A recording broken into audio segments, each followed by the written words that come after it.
दोस्तों ये चीज हम सबको पता है कि हमें प्रॉफिट कमाने के लिए स्टॉक को सस्ते प्राइस पर बाय करना होता है और फिर उसको ज्यादा प्राइस पर सेल करना होता है। लेकिन अगर आपसे मैं कहूँ कि जितने भी लोगों ने स्टॉक मार्केट से अच्छी दौलत कमाई है, मतलब काफी ज्यादा वेल्थ क्रिएट की है, उन्होंने स्टॉक को बाय और होल्ड करके वेल्थ कमाई है, यानी कि स्टॉक को खरीदने के बाद उन्होंने बेचा नहीं है। अब आप ये पूछेंगे कि ऐसा कैसे हो सकता है कि आप किसी स्टॉक को बेचोगे ही नहीं तो प्रॉफिट कैसे होगा। तो दोस्तों ये प्रोसेस काम कैसे करता है और इसके अंदर वेल्थ कैसे बनती है, इसी चीज को आज की इस वीडियो में हम समझेंगे। और इसके लिए मैं आप लोगों को एक आसान एग्जांपल देता हूँ। इमेजिन करो आप किसी हाई ग्रोथ कंपनी में रिसर्च करके 1 लाख रुपए इन्वेस्ट कर देते हो और फिर वो 10-15 साल के बाद ग्रो हो जाते हैं। फिर आपके पोर्टफोलियो में ऐसी 2-4 कंपनीज होती है जो SI रिटर्न देती है। तो उसके बाद जब आपको अपनी कंपनी से सिर्फ 1 या 2% का डिविडेंड भी अगर आपको मिलता है तो वो आपके ओरिजिनल इन्वेस्टमेंट से भी ज्यादा होता है और फिर डिविडेंड इनकम बहुत ही तेजी से ग्रो होता रहता है। और फ्यूचर में जब आपको पैसों की जरूरत होती है तब आप अपने कुछ शेयर्स को सेल कर सकते हैं। लेकिन जिस रेट से हाई ग्रोथ कंपनीज कंपाउंडिंग की पावर से ग्रो होती रहती है तो आपको अपने सारे शेयर को सेल करने की जरूरत भी नहीं होती, जिसको फ्लिप फ्यूचर कहते हैं, uncommon profit from common stock. क्योंकि फिलिप आर्थर फिशर जो कि एक बहुत ही फेमस इन्वेस्टर वॉरेन बफेट के गुरु और एक बुक के ऑथर भी हैं, उन्होंने मोटरोला कंपनी में 1954 में इन्वेस्ट किया था और फिर उसके बाद उन्होंने इस स्टॉक को अपनी लाइफ टाइम तक होल्ड करके रखा 2004 तक, जब तक कि उनकी डेथ नहीं हुई और उनको इस स्टॉक को सेल करने की जरूरत भी नहीं पड़ी क्योंकि वो इतना ज्यादा ग्रो हो चुका था कि उनका पैसिव इनकम ही उनके लिए काफी था। जैसे अगर हम मॉडर्न कंपनीज की बात करें तो एप्पल कंपनी का स्टॉक पिछले 15 सालों में 55 टाइम्स ग्रो हो चुका है, या फिर अमेजोन पिछले 15 सालों में 80 टाइम्स ग्रो हो चुका है, या फिर नेटफ्लिक्स रिसेंटली 40% नीचे गिरने के बाद भी पिछले 15 सालों में 120 गुना ग्रो हो चुका है। और इसीलिए फिलिप फिशर का एक बहुत ही फेमस कोट है, I don't want to spend my time trying to earn a lot of little profit, I want to very big profits that I am ready to wait for. तो इन्हीं की book में से आज कुछ important lesson discuss करेंगे। तो सबसे पहला लेसन है, you are diversifying too much. क्योंकि इन्वेस्टिंग में डाइवर्सिफिकेशन की एक बहुत ही फेमस लाइन आपने जरूर सुनी होगी, don't put all your eggs in one basket. लेकिन फिशर कहते हैं put all your eggs in one basket and then watch it closely. अब इसका मतलब ये नहीं है कि आपको बस एक स्टॉक खरीदना चाहिए, बल्कि इसका मतलब ये है कि आपको बहुत ही कम कंपनीज के अंदर इन्वेस्ट करना चाहिए। आपको ऐसी कंपनीज के अंदर इन्वेस्ट करना चाहिए जिनके अंदर आपको सच में ग्रोथ पोटेंशियल दिखता हो। और जितनी कम कंपनीज आपके पोर्टफोलियो में हो तो उससे ये पता चलता है कि आप उतने ही ज्यादा इंटेलिजेंट इन्वेस्टर हो। फिशर का एक कोट और है जिसके अंदर वो कहते हैं, a very long list of securities is not a sign of a brilliant investor but of one who is unsure of himself. मतलब जितनी कम नॉलेज आपकी होगी तो उतने ज्यादा आप स्टॉक खरीदोगे। फेयर ऑफ मिसिंग आउट, जैसे इमेजिन करो कि आपको TCS और इन्फोसिस में से किसी एक कंपनी को चुनना है, या फिर आप रिलैक्सो फुटवेयर या बाटा में से किसी एक को चुनना चाहते हो, या फिर आप एप्पल और गूगल में से किसी एक को चुनना चाहते हो। तो अगर आप ये डिसाइड नहीं कर पाते हो कि इनमें से कौन सी कंपनी अच्छी है और आप ये सोचते हो कि सभी कंपनीज अच्छी हैं, चलो इन सभी के अंदर इन्वेस्ट कर दिया जाए, तो इससे ये चीज हमें क्लियरली पता चल जाती है कि ज्यादा स्टॉक में वो लोग इन्वेस्ट करते हैं जिनको कम नॉलेज होती है। क्योंकि जो लोग डाइवर्सिफिकेशन के चक्कर में ज्यादा कंपनी के अंदर इन्वेस्ट कर लेते हैं तो वो उन कंपनी में ज्यादा अमाउंट इन्वेस्ट नहीं कर पाते जो फ्यूचर में एक्चुअली में अच्छे रेट से ग्रो हो सके। तो इसीलिए फिशर के हिसाब से आपका पोर्टफोलियो मतलब कि 60-70% पोर्टफोलियो 5 से 6 कंपनीज के अंदर इन्वेस्टेड होना चाहिए। या फिर अगर आपके पोर्टफोलियो के अंदर 10 कंपनीज हैं जिनमें से 6 कंपनीज बैंकिंग इंडस्ट्री की हैं, तो ये वाला डाइवर्सिफिकेशन भी आपके कुछ काम आने वाला नहीं है और ये आपकी कंफ्यूजन को इंडिकेट कर सकता है। तो अब सवाल ये उठता है कि हम अच्छी कंपनीज को ढूंढे कैसे और कहां से। तो फिशर ने हमें बहुत सारे फ्रेमवर्क दिए हैं जिसमें से एक इंपॉर्टेंट फ्रेमवर्क है fish in the right pond, जिसका मतलब है कि आपको ऐसी इंडस्ट्री से शुरू करना है जिसके अंदर ग्रोथ ज्यादा हो। क्योंकि अगर आप एक ऐसे तालाब में जाकर फिशिंग करते हो जहाँ पर बहुत सारी बड़ी बड़ी अच्छी फिश हैं तो आपके सक्सेस के चांसेस ज्यादा हैं। लेकिन अगर आप एक ऐसे तालाब में जाते हो जहाँ पर फिश बहुत ही कम है और फिशरमैन बहुत ज्यादा, तो यहाँ पर आपके सक्सेस के चांसेस बहुत ही कम हो जाते हैं। क्योंकि इंडिया के अंदर 5000 कंपनीज हैं और यूएस के अंदर 8000, और आपको इनके अंदर से बेस्ट 5 से 10 कंपनीज ढूंढकर निकालनी है जो काफी स्पीड में ग्रो हो सकती हैं। तो मार्केट के अंदर अपॉर्चुनिटी बहुत सारी होंगी लेकिन हमारे पास टाइम बहुत कम है और सभी कंपनी और उनके सीईओ को ऐसा लगता है कि उनकी कंपनी फ्यूचर के अंदर सबसे ज्यादा ग्रो होंगी। लेकिन एक्चुअली में ये चीज आपको ही डिसाइड करनी है कि कौन सी कंपनी आपके लिए वेल्थ क्रिएट कर सकती है। तो इसीलिए स्टीव जॉब्स का भी एक बहुत ही अच्छा कोट है, व्हाट नॉट टू डू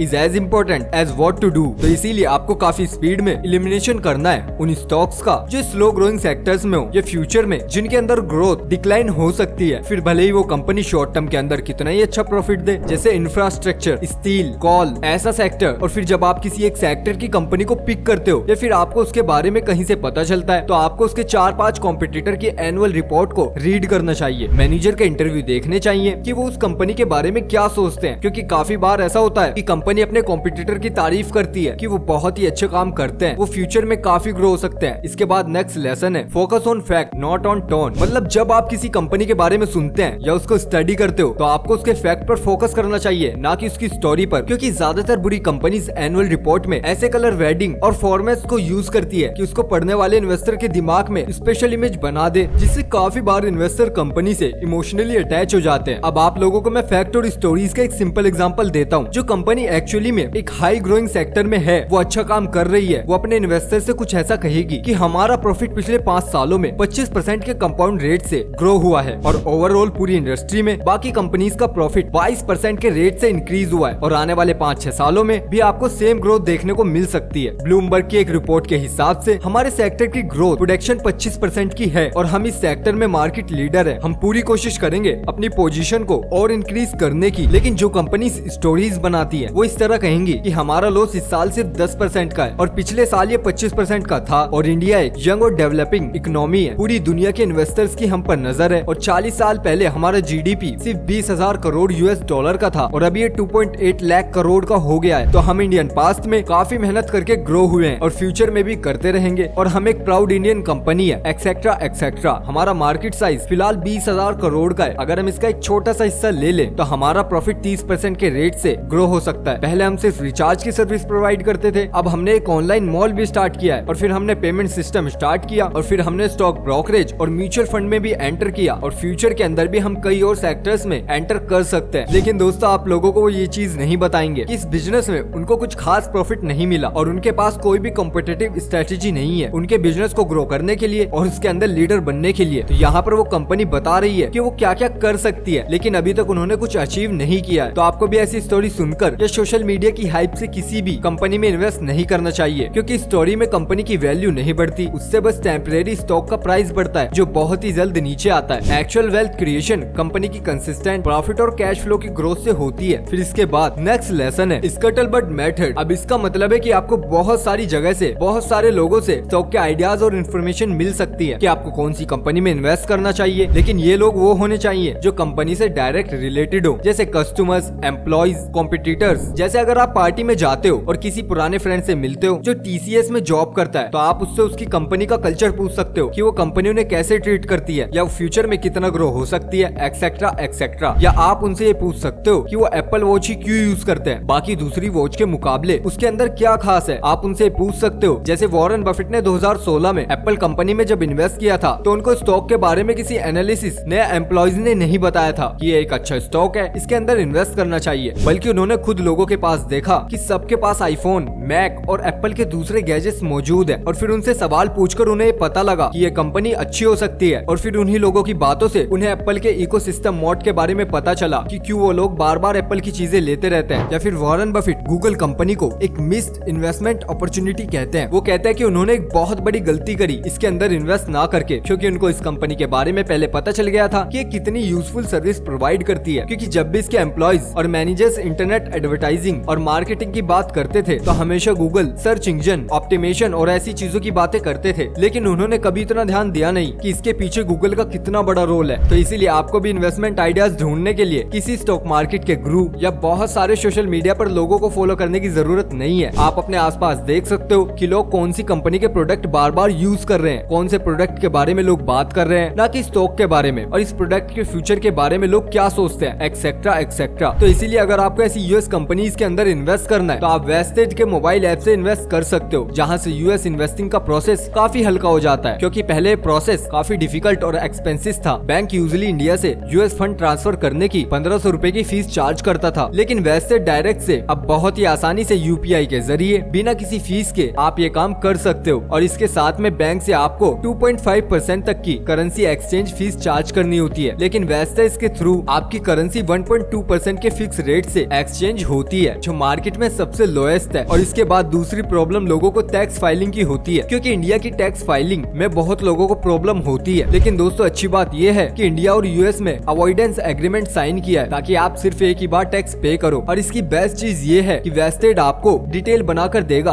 ताकि आपको टैक्स फाइल करते समय ज्यादा मेहनत ना करनी पड़े। और फिलहाल ये एक स्पेशल ऑफर रन कर रहे हैं जहां पर आपको इनकी तरफ से $10 मुफ्त मिलेगा वेस्टेड अकाउंट में, जब आप नीचे दिए गए डिस्क्रिप्शन बॉक्स के लिंक से साइन अप करके उसके अंदर फंड ट्रांसफर करोगे इन्वेस्ट करने के लिए। अब इसके बाद इस बुक का एक और इंटरेस्टिंग लेसन है, don't quibble over ads and cutters. Fisher कहते हैं कि जब आपको किसी कंपनी में पोटेंशियल लगता है कि वो फ्यूचर में बहुत काम की हो सकती है है तो उसके लिए आपको सिर्फ ये देखना चाहिए कि वो बहुत ओवर वैल्यू तो नहीं है। इसके लिए वो एक स्टोरी सुनाते हैं। किसी हाई ग्रोथ कंपनी के 100 शेयर खरीदना चाहता था और उस दिन उस शेयर का प्राइस था $35.5। तो उस इन्वेस्टर ने अपना आधा डॉलर बचाने के लिए $35 पर अपना ऑर्डर प्लेस कर दिया कि जब कंपनी का शेयर $35 पर आएगा तो उनको शेयर्स मिल जाएंगे। और उस दिन के बाद वो स्टॉक कभी $35 पर आया ही नहीं, जिसकी वजह से उस इन्वेस्टर का ऑर्डर कभी कंप्लीट ही नहीं हुआ और वो उस कंपनी के शेयर्स कभी खरीद नहीं पाया। फिर कुछ सालों बाद उस स्टॉक का प्राइस $5 के ऊपर चला गया और उसके बाद भी कंपनी स्ट्रांगली ग्रो हो रही थी और उसके फंडामेंटल ब्राइट थे। तो उस स्टॉक को खरीदते टाइम उस इन्वेस्टर ने सिर्फ अपने आधे डॉलर को बचाने के चक्कर में अपना ऑलमोस्ट $5000 का लोन ले लिया। तो ये हम छोटे इन्वेस्टर्स के लिए एक बहुत ही इंपॉर्टेंट लेसन है कि अगर आप किसी कंपनी में इन्वेस्ट करने का फैसला ले लेते हो उसके ग्रोथ पोटेंशियल की वजह से, तो आप उसमें छोटे मोटे प्राइस डिफरेंस की वजह से उसको छोड़ो मत और छोटे मोटे प्रॉफिट लेकर भी उसे सेल मत करो, क्योंकि शेयर मार्केट छोटे मोटे प्रॉफिट कमाने की जगह तो नहीं है। Share market extra ordinary wealth create करने की जगह है। बहुत ही कम लोग इस चीज को समझते हैं और इसीलिए बहुत ही कम लोग यहाँ पर वेल्थ क्रिएट कर पाते हैं। तो दोस्तों ये थी हमारी आज की वीडियो। आई होप आपको इन्फॉर्मेशन पसंद आई होगी और अगर आपको इन्फॉर्मेशन पसंद आई है तो प्लीज यार इस चैनल को सब्सक्राइब कर दो, वीडियो को लाइक कर दो। मिलते हैं बहुत जल्द आपसे अगली वीडियो में, तब तक के लिए बाय बाय, अपना ख्याल रखिएगा।